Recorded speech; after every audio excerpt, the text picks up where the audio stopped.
إن الحمد لله نحمده ونستعينه ونستغفره ونعوذ بالله من شرور أنفسنا ومن سيئات أعمالنا من يهده الله فلا مضل له ومن يضلل فلا هادي له وأشهد أن لا إله إلا الله وحده لا شريك له وأشهد أن محمدا عبده ورسوله يا أيها الذين آمنوا اتقوا الله حق تقاته ولا تموتن إلا وأنتم مسلمون يا أيها الناس اتقوا ربكم الذي خلقكم من نفس واحدة وخلق منها زوجها وبث منهما رجالا كثيرا ونساء واتقوا الله الذي تساءلون به والأرحام إن الله كان عليكم رقيبا يا أيها الذين آمنوا اتقوا الله وقولوا قولا سديدا يصلح لكم أعمالكم ويغفر لكم ذنوبكم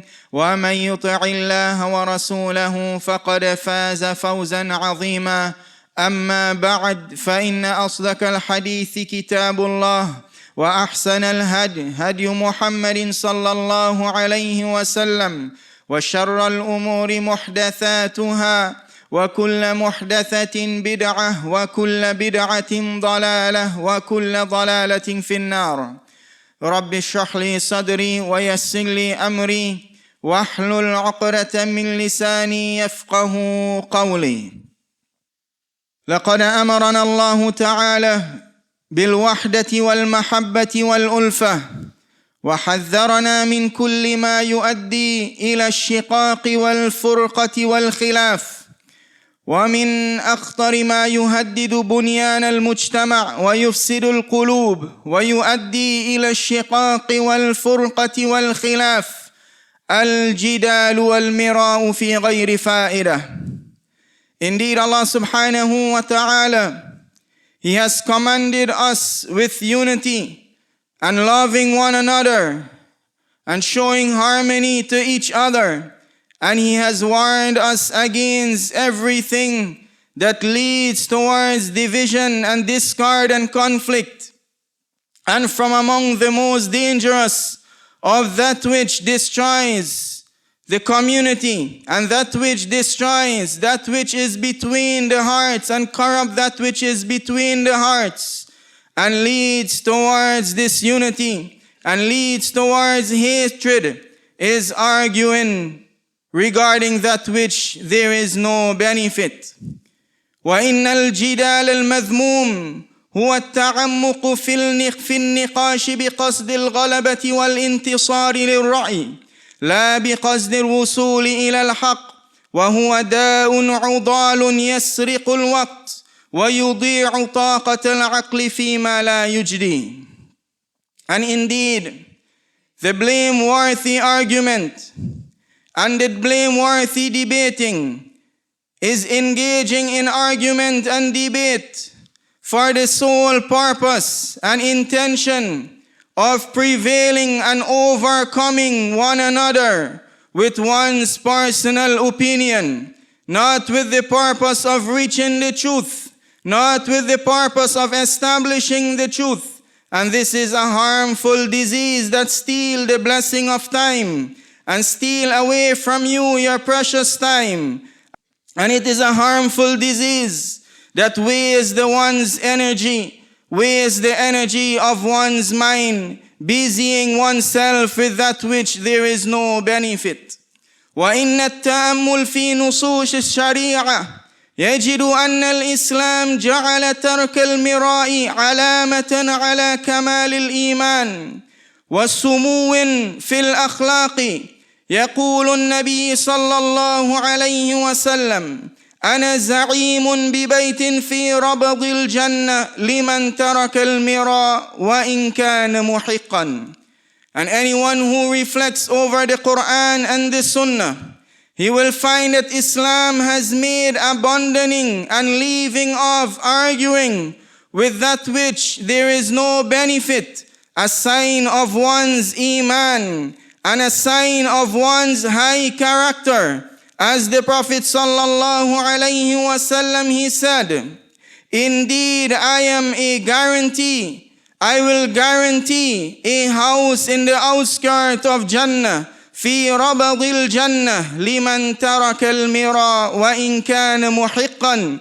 For the one who leaves off arguing, even if he is upon the truth, even if he is correct, even if his point is the correct and the rightful point, the one who leaves off arguing when there is no benefit in doing so, the Prophet sallallahu alaihi wasallam is giving him the glad tidings of a house في ربض الجنة, in the outskirts of Jannah. وتأملوا هذا الأجر العظيم. بيت في أطراف الجنة يعطى لمن يترك الجدال حتى وهو على صواب. لماذا؟ لأن الحكمة تقتضي أن حفظ القلوب وأن حفظ الوقت وجم الصف أولى وأهم من لذة الانتصار في نقاش عابر. Ponder over this tremendous reward. A house in the outskirts of Jannah, on the outskirts of paradise, for the one who gives up arguing, that argument of which there is no benefit. Why is this great reward? Because the wisdom necessitates that preserving our hearts, preserving our unity, safeguarding our precious time, safeguarding our brotherhood is more deserving and takes more priority over the sweetness and the pleasure of winning a trivial debate. أقول قولي هذا وأستغفر الله لي ولكم فاستغفروه إنه هو الغفور الرحيم. بسم الله الرحمن الرحيم والصلاة والسلام على رسول الله وعلى آله وصحبه أجمعين. ويقول الله تعالى: خذ العفو وأمر بالعرف وأعرض عن الجاهلين. نعم،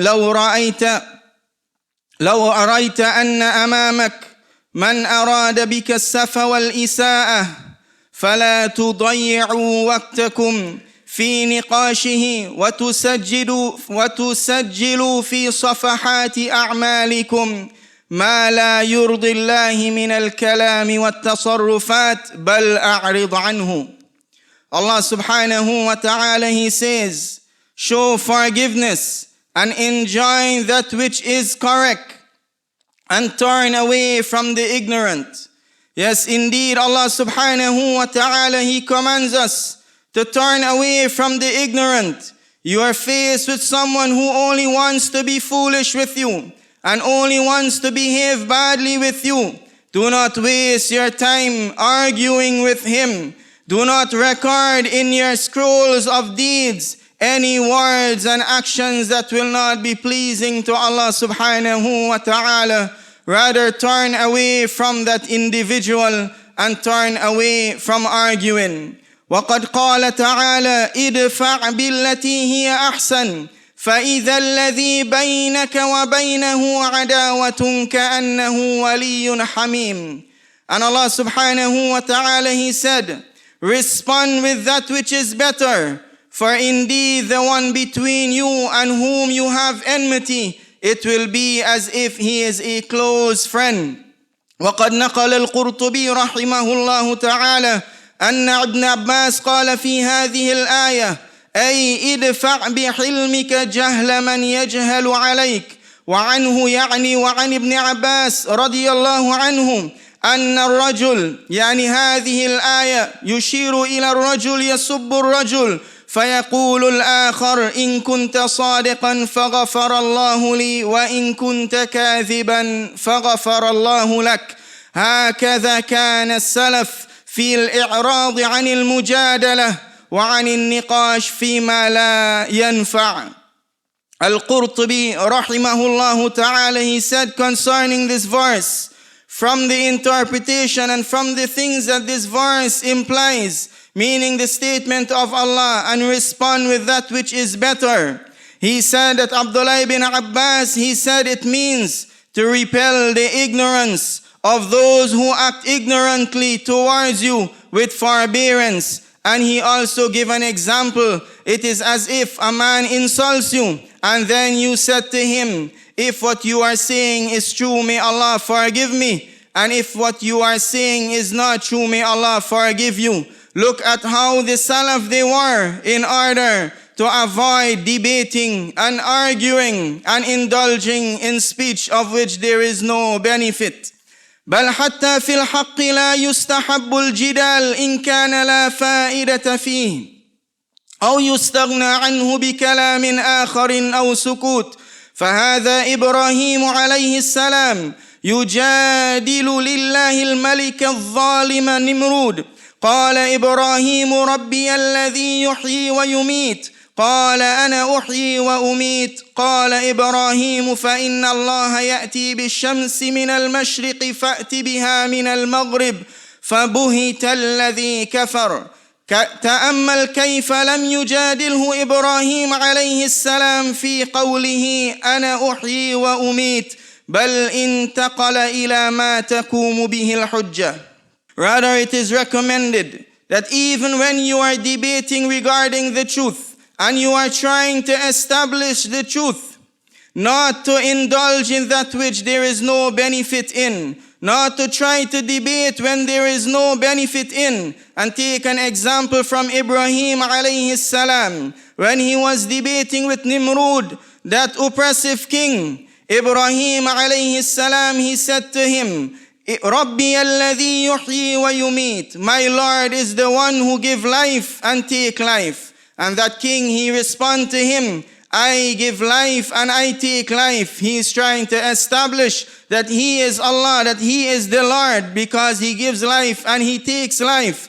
Ibrahim alayhi salam, he respond to him saying, indeed Allah brings the sun from the east, so you bring it from the west. فَبُهِتَ الَّذِي كَفَرَ. So the disbelieving one, he was baffled. Note how Ibrahim alayhi salam, he did not waste his time debating with him his statement, I give life and I take life. He did not try to establish to him that he was wrong with regards to that statement. Rather, he moved on to that which will establish the evidence against him. And he said, indeed, Allah brings the sun from the east, so you bring it from the west. وإن كان هذا هو المطلوب وأنت على الحق فكيف بمن يجادل وهو على باطل فإن هذا من صفات أولياء الشيطان كما قال تعالى وإن الشياطين ليوحون إلى أوليائهم ليجادلوكم. And if this is what is required when we are saying the truth and when we are debating and arguing for the truth, then what about those who are indulging and arguing for falsehood? Those who are indulging in arguments and debates and they are upon falsehood. What about those individuals? Indeed, those individuals, they are upon the characteristics of the allies of the shayateen, as Allah subhanahu wa ta'ala, He says, وَإِنَّ الشَّيَاطِينَ لَيُوحُونَ إِلَىٰ أَوْلِيَائِهِمْ لِيُجَادِلُوكُمْ. Indeed, the shayateen, the devils, they will inspire their allies in order to argue with you, meaning in order to argue with you against the truth, in order to argue with you and they are upon falsehood. We ask Allah subhanahu wa ta'ala to keep us safe from this behavior. We ask Allah subhanahu wa ta'ala to make us among the people of truth and keep us far from arguing when we are upon falsehood or when we are in error. And we ask Allah subhanahu wa ta'ala to correct us when we stray and to keep us steadfast. رَبَّنَا لَا تُزِغْ قُلُوبَنَا بَعْدَ إِذْ هَدَيْتَنَا وَهَبْ لَنَا مِن لَدُنْكَ رَحْمَةً إِنَّكَ أَنْتَ الْوَهَّابُ رَبَّنَا أَفْرِغْ عَلَيْنَا صَبْرًا وَثَبِّتْ أَقْدَامَنَا وانصرنا على القوم الكافرين. ربنا أفرغ علينا صبرا وثبت أقدامنا وانصرنا على القوم الكافرين. وصل اللهم على نبينا محمد وسلم وأقيموا الصلاة.